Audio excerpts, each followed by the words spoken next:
കള്ളാടി ദുരന്ത പശ്ചാത്തലത്തിൽ വയനാട് തുരങ്കപാത നിർമ്മാണം താൽക്കാലികമായി നിർത്തിവെക്കും. ദുരന്തത്തിൽ ഇരട്ട അന്വേഷണത്തിന് തീരുമാനം. മണ്ണിടിച്ചിൽ ഉണ്ടായതിന് പിന്നിലെ കാരണങ്ങൾ പരിശോധിക്കും. കേന്ദ്രം നൽകിയ പാരിസ്ഥിതിക അനുമതിയിലെ നിബന്ധനകൾ പാലിച്ചാണോ നിർമ്മാണ പ്രവൃത്തികളെന്നും അന്വേഷിക്കും.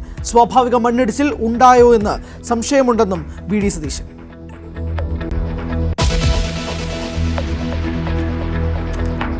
മുഖ്യമന്ത്രി അല്പസമയത്തിനകം വയനാട് കള്ളാടി സന്ദർശിക്കും. മണ്ണിടിച്ചിലിൽ കാണാതായ 5 പേർക്കായി തെരച്ചിൽ തുടരുന്നു. തെരച്ചിലിന് തടസ്സമായി കനത്ത മഴ. ദുരന്തത്തിൽ മരിച്ചവരുടെ മൃതദേഹം വിമാനത്തിൽ നാട്ടിലെത്തിക്കും. ആശ്രിതർക്ക് 5 ലക്ഷം രൂപ ധനസഹായം.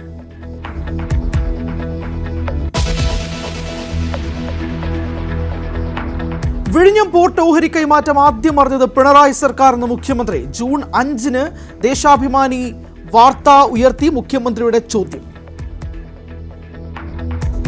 ജൂൺ 5 2026 ദേശാഭിമാനി പത്രം വിഴിഞ്ഞത്ത് വരും MSC ടെർമിനൽ.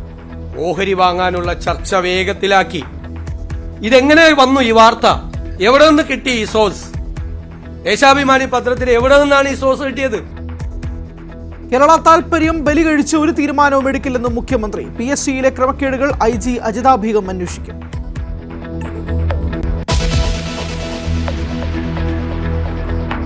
വിഴിഞ്ഞത്തിൽ മുഖ്യമന്ത്രിക്ക് മറുപടിയുമായി CPM. ഓഹരി കൈമാറ്റത്തെക്കുറിച്ച് മുൻകൂർ അറിവ് മുഖ്യമന്ത്രിക്ക് ഉണ്ടായിരുന്നുവെന്ന് MV ഗോവിന്ദൻ. മംഗലാപുരം സന്ദർശനം ഇതിനു വേണ്ടി കൂടിയാണ്. മുൻ മുഖ്യമന്ത്രിയുടെ പ്രൈവറ്റ് സെക്രട്ടറി എന്ന നിലയിലാണ് വിഴിഞ്ഞത്തെക്കുറിച്ച് രാഗേഷ് പ്രതികരിച്ചതെന്നും ഗോവിന്ദൻ.